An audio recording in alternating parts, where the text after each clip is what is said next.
I'm so sorry, Kobe. I'm so sorry. We're not gonna get it this year. We just don't have it this year.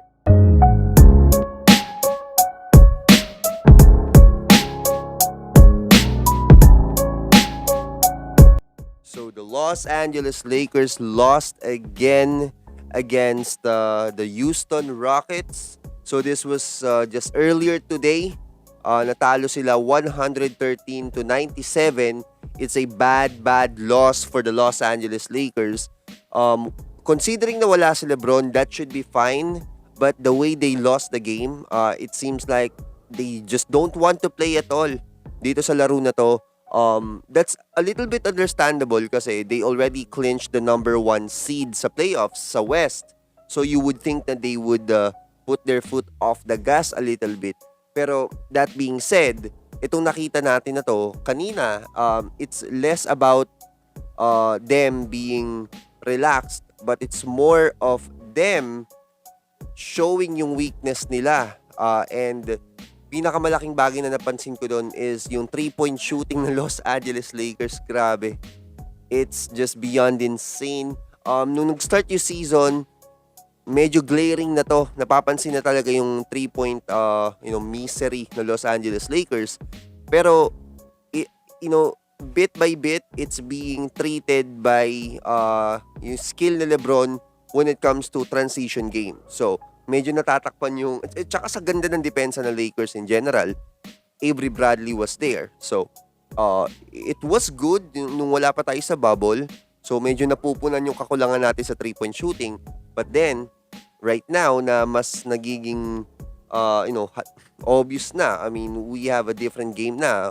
Parang lahat na ng team ngayon, 3-point shooting team na. And the fact that you're shooting this bad, it's just not really a good sign even though number one ka sa Western Conference. So, talking about 3-point shooting, the Los Angeles Lakers shot 2 out of 19, which is equivalent to 10.5%. 10.5%. This was just earlier today. My God, against the Rockets. Rockets shot 21 out of 57, 36.8%. So that's astronomically better than the Los Angeles Lakers tonight. And this is not something na nangyari lang today. Just to give you a little bit of a barometer, no. So yung Miami Heat, they're shooting 38% sa 3-point line. Portland Trail Blazers shooting 37.8% and the Utah Jazz shooting the same, 37.8%. The Los Angeles Lakers shot earlier 10.5%. So 38% kumpara mo sa 10.5%. And like what I mentioned, this is something na hindi lang siya fluke. It's really a trend.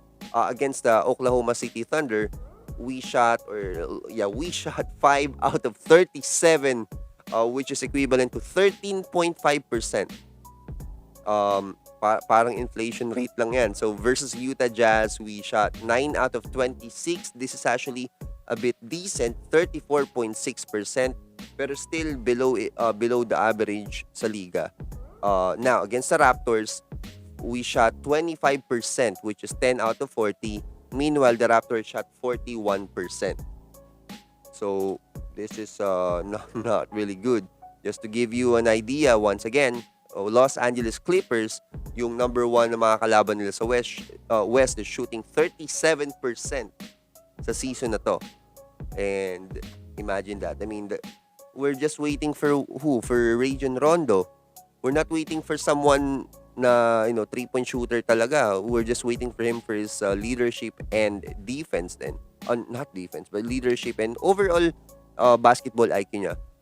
But when it comes to 3-point shooting, we're looking at our lineup. KCP cannot shoot. All of a sudden, Alex Caruso is not shooting well. The only one na decent ngayon is Kyle Kuzma.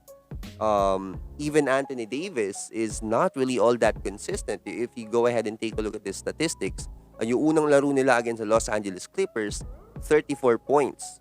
Good. Second game against the Raptors, 14 points lang siya.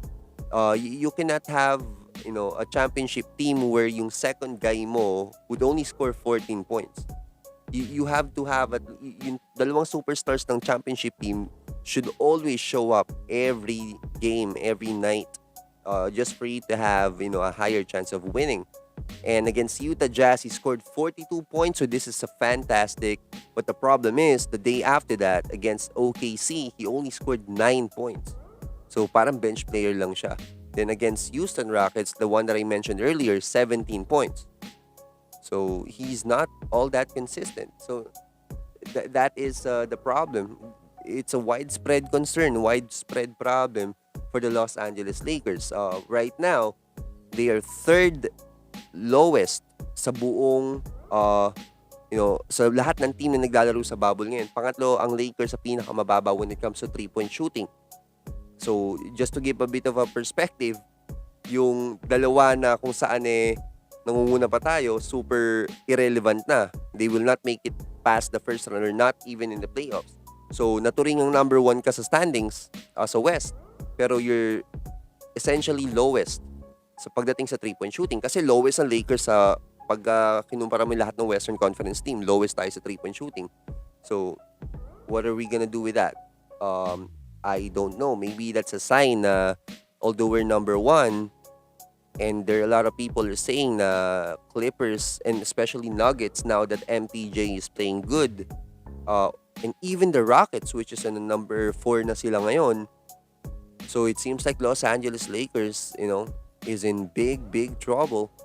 I'm not totally sure kung sino yung magliligtas sa kanila. If there's someone that would save them, it's of course LeBron James, the one and the only person na would just